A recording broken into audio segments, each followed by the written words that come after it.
Hello students, Ikra High School online teaching method, subject social science, chapter here, human resources. Dear students, every student will write information about her, his family, which will include details like name, age, sex, address, education, profession, etc. Collect this information from the whole class and classify the information into various categories such as education up to SSC, HSC, graduation, post graduation etcetera. तो यहाँ पे हम देख रहे हैं ये chapter में human resources. Okay, actually बहुत सारी चीज़ें होती है जैसे हम देखते हैं। रिसोर्स का मतलब यहाँ पे ज़रिया, ओके, एक medium.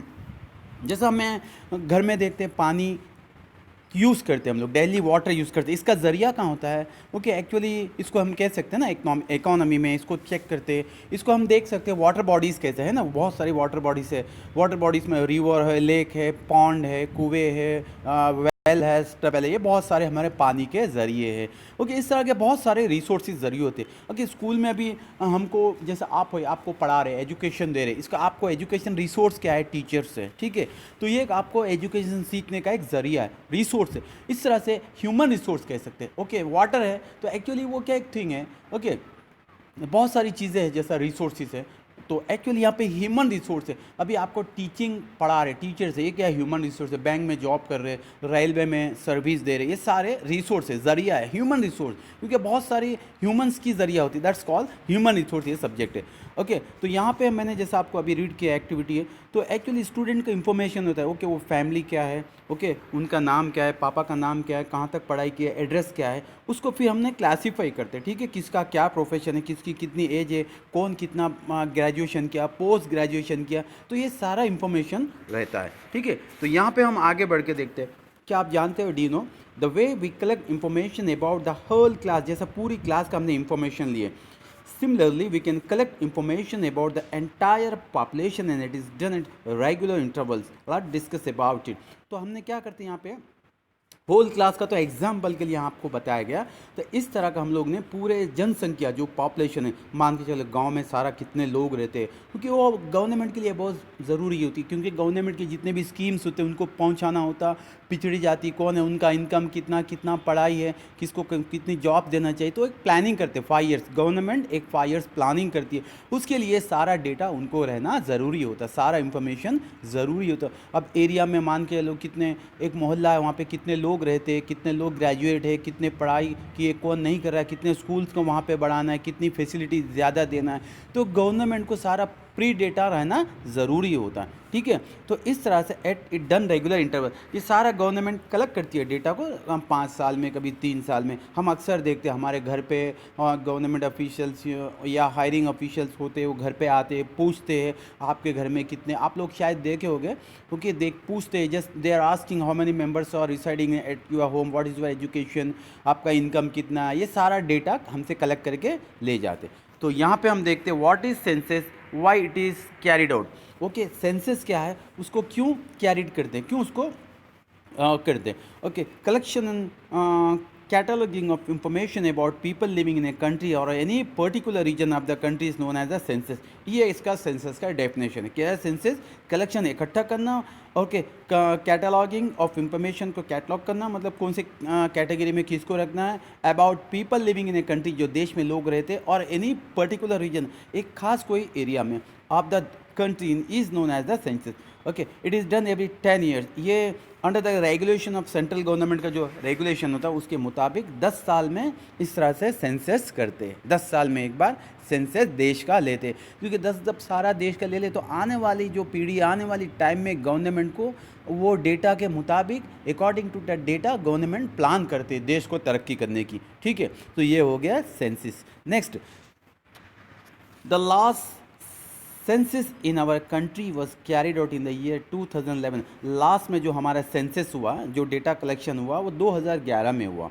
It was done for the 7th time after the independence. जो हमारा देश 1947 में आज़ाद हुआ, वो 7वां सेंसस हुआ, 7th सेंसस। हर 10 साल में एक बार लेते। इस तरह का 2011 का सेंसस कौन सा है? 7th सेंसस कह सकते। In the census of 2011 there was a provision of providing a unique ID number and an identity card to every citizen. Okay, एक प्रोविजन था गवर्नमेंट का प्रोवाइडिंग ए यूनिक आईडी, सबको एक यूनिक आईडी दी गई, ठीक है, आइडेंटिफिकेशन नंबर दी गई है। ओके, जैसा आधार कार्ड हम कह सकते हैं, and an identity card to every citizen, India के हर शहरी को दिया गया है।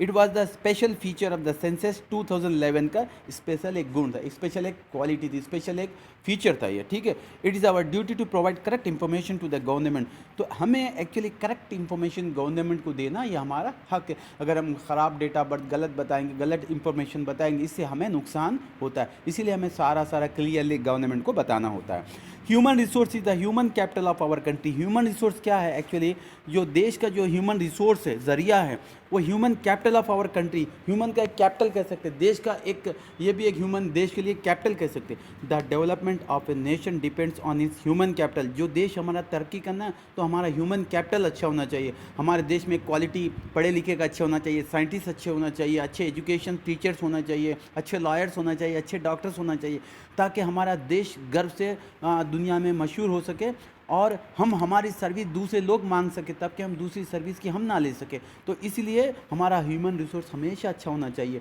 ओके, अगर हमें गवर्नमेंट की ज़्यादा साइंटिस्ट है तो हमें दूसरे देश से हमें सेवा की भीख मांगने की ज़रूरत नहीं पड़ती। अगर हमारी मेडिसिन फैसिलिटी अच्छी है तो हम दूसरे देश से हमें सर्विस लेने की ज़रूरत नहीं पड़ती। इसीलिए कोई भी देश का ह्यूमन कैपिटल अगर अच्छा होता है वो देश तरक्की करता है। Okay, human resource is the human capital of our country कह सकते हैं। The development of nation depends on its human capital. जो भी देश जो डेवलपमेंट होता है, तरक्की करता है, वो किस पे डिपेंड है, वो ह्यूमन कैपिटल पे डिपेंड है। Got it? It is the wealth of the nation. एक देश का धन कह सकते हैं। ह्यूमन रिसोर्स, ह्यूमन कैपिटल क्या है, एक देश का धन है। ओके, अगर अच्छे पढ़े लिखे होंगे, अच्छे क्वालिटी इंजीनियर्स होंगे, अच्छे टीचर्स होंगे, अच्छे स्टूडेंट होंगे, तो ओके हम देश को सेवा दे सकते हैं, हम दूसरी देश को भी सेवा दे सकते हैं, उससे हमें पैसा आ सकता है, हमारा देश काफ़ी तरक्की हो सकता है। और इंसान के यहाँ इंडिया में जो स्टैंडर्ड ऑफ लिविंग, जो जीने का अंदाज़ा बढ़ सकता है, लोगों की इनकम बढ़ सकती है। इसीलिए हमारा ह्यूमन कैपिटल अच्छा होना चाहिए। Development of a country depend on not only on the area of country as its natural resources but is also based upon the quality of quantity of human resource। जैसा हमारे पास बहुत सारा, मान के चलो यहाँ हमारे ज़मीन में पेट्रोल है, खेती अच्छी है, इसको तो ह्यूमन्स ही करेंगे, इंसान ही करेंगे। वो तो ऐसा नहीं कि ऑटोमेटिक पेट्रोल उभर के ऊपर आ जावे, है ना, ऐसा तो नहीं है, जादू तो नहीं है। ये सब सारे लोग करने वाले ह्यूमन्स, ये इंसान है। अगर इंसान वो टेक्निक को नहीं अपनाएंगे, अगर ज़मीन में पेट्रोल है उसको निकालने की टेक्निक चाहिए, मशीनरी चाहिए, वो तो सारा इंसान करता है। अगर हमारे इंडियंस करते हैं उसको निकालने की अच्छी टेक्निक है, अगर कोई बीमार पड़ गया, अच्छे डॉक्टर से उसको अच्छे से ट्रीटमेंट कर रहे हैं, तो वो ह्यूमन कैपिटल हो गया देश के लिए, एक वो बहुत बड़ा ज़रिया होता। ठीक है, and its natural resource but it also based upon a quality and quantity of human resource that contributed lot to the economic development. जो देश की आर्थिक स्थिति को डेवलपमेंट कर रहे हैं वो कौन करे, इंसान ही करे, तो वो होना ज़रूरी है। The health education, okay, the health है, सेहत है, एजुकेशन है, पढ़ाई है, professional skills and ambitious increase productivity of the nation. ये देश की प्रोडक्टिविटी को बढ़ाता है, देश के उत्पादन को बढ़ाता है। ठीक है, and as a result the country develop, इसके वजह से राष्ट्र तरक्की करता है। नेक्स्ट लास्ट पैराग्राफ में हम यहाँ देख सकते हैं स्टूडेंट स्क्रीन पे, this is done in order to take necessary measures. इसके लिए ये तरक्की करने के लिए हमें क्या करना पड़ता है, नेसेसरी जो ज़रूरती मेजर्स है उसको लेना पड़ता है। Census is mandatory in order to plan out country's 5 year development plan. तो इसीलिए सेंसस ज़रूरी होता है, मैंडेटरी मतलब वेरी ज़रूरी होता है, in order to plan out country's 5 year development plan. तो हमारा देश क्या करते हैं, 5 साल का एक प्लानिंग करते हैं, देश को किस तरह से तरक्की देवे, नागरिकों को किस तरह की अच्छी सुविधाएं दे ताकि वो लोग अच्छी ज़िंदगी बसर कर सके, इसीलिए 5 ईयर डेवलपमेंट प्लान होता है। अच्छा, इसमें क्या होता है, रिगार्ड टू फूड, कितना हमें फूड ज़रूरत है दुनिया में, सेंसस करते हैं ना, कितने लोग हैं, जैसे भाई पूरे देश में मान के चलो इतने करोड़ जनसंख्या, तो उनको कितनी फूड की ज़रूरत है ताकि उनकी फूड की कमी ना आवे, कितने कपड़े की ज़रूरत है, कितनी घरों की ज़रूरत है, तो वो गवर्नमेंट सेंसस करती है, उस हिसाब से प्रोडक्शन उनको लाना पड़ता है, उनको इतना गोडाउन्स में इतना प्रोवाइड करके रखना, इतना क्लोथ का उत्पादन करना है, इतना फूड का इतने घर की ज़रूरत है, ये सारा गवर्नमेंट प्लानिंग करती है। ओके, वाटर और हाउसिंग फैसिलिटीज़, इंडस्ट्री, इलेक्ट्रिसिटी, कितना करंट आने वाले टाइम में इतने लोग हैं, सेंसस के हिसाब से 5 साल का डेवलपमेंट है, आने वाले टाइम में अभी कितना करंट उत्पादन हो रहा, प्रोडक्ट हो रहा, आने वाले में कितने करंट की ज़रूरत है, एम्प्लॉयमेंट, कितने लोग को और मतलब रोज़गार बढ़ाना है, कितने लोग को नौकरी चाहिए, उसको क्रिएट करना पड़ता है गवर्नमेंट को, education, conservation, nowadays forest department keeps a record of endangered animal, और फॉरेस्ट डिपार्टमेंट का भी होता है एंडेंजर्ड जानवर कितने, वो देखते हैं ना, बहुत सारे जो ऐसी नस्लें हैं जानवर, मतलब बर्ड से वो ख़त्म होते जा रही। चिड़िया, स्पैरो, आज हम एक टाइम में देखते थे चिड़िया हमारे घर में आवाज़ देती थी, आज चिड़िया कम हो गई क्योंकि उनकी नस्ल ख़त्म होते जा रही। वो फॉरेस्ट डिपार्टमेंट का काम है उनको देखना, उनको मतलब प्रोटेक्शन करना। Next, birds and plants, even domestic animals are counted, even domestic animals है जो घर में पालतू जानवर, उसको भी काउंट किया जाता है कि ये पूछा जाता है कि आपके घर में कितने भैंस है, बकरी है, मुर्गी पाल रहे हो तो कितने, क्योंकि इनकी भी ज़रूरत है। ये भी एक देश का मतलब पार्ट है हमारे लिए, क्योंकि इनका भी इकोसिस्टम इनका ज़रूरी है। अगर ये इकोसिस्टम डिस्टर्ब होता है तो बहुत सारे उसका असर दूसरे पे होता है, इसीलिए इसको ये भी मतलब बहुत ज़रूरी है। तो नेक्स्ट हम आगे बढ़ के देखते हैं यहाँ पे students, an estimate of the population of India, एक एस्टिमेट करते हैं इंडिया का कितना पॉपुलेशन, जनसंख्या, ओके, रफली। तो यहाँ पे हम देखते हैं the total land area of our countries, तो हमारा यहाँ पे देखते हैं टोटल ज़मीनी हिस्सा हमारा कंट्रीब्यूट करता है एशिया में कितना है, यहाँ पे देखते हैं, ठीक है। 32,87,263 स्क्वायर किलोमीटर है यहाँ पे, ठीक है, इतना हमारा लैंड है हिंदुस्तान का, which is 2.42% of the world total land area का। जो टोटल लैंड एरिया का है उसमें अगर हम रेशियो में देखते हैं, दो कंपैरिजन में, अगर दुनिया का प्रोपोर्शन रेशियो में देखते हैं तो हमारा कितना है, 2.42% है टोटल हमारे मतलब वर्ल्ड का। एरिया वाइज देखते हैं, India stand 7th in the world, अगर एरिया वाइज देखते हैं हमारा इंडिया 7th पोजीशन में। More than 60% of the world's population live in India, यहाँ पे बता रहा मोर देन, वो कि 60% से दुनिया का अगर हिस्सा हम कंपेयर करते हैं परसेंटेज में, पूरी दुनिया के पॉपुलेशन को हम काउंट करते हैं तो 60% of the world population lives in India में रहता है। India stand second in the terms of population after China, अगर पॉपुलेशन के देखते हैं वर्ल्ड में तो हमारा इंडिया जो है सेकंड पोजीशन में, चाइना के बाद। चाइना फर्स्ट पोजीशन में पॉपुलेशन में, तो इंडिया सेकंड पोजीशन में, वर्ल्ड चाइना फर्स्ट पोजीशन में। तो यहाँ पे हम देख सकते हैं टोटल, तो fill in the details in the table given below after referring to the information about the census. 2011 का सेंसस यहाँ पे दिया है, तो आपको ये वेबसाइट के ज़रिए आप देख सकते हैं मेल्स कितने देश में, हमारे कंट्री मतलब ओके, कंट्री चेक कर लेते हैं, मेल्स कितने, फीमेल्स कितने, टोटल कितना है।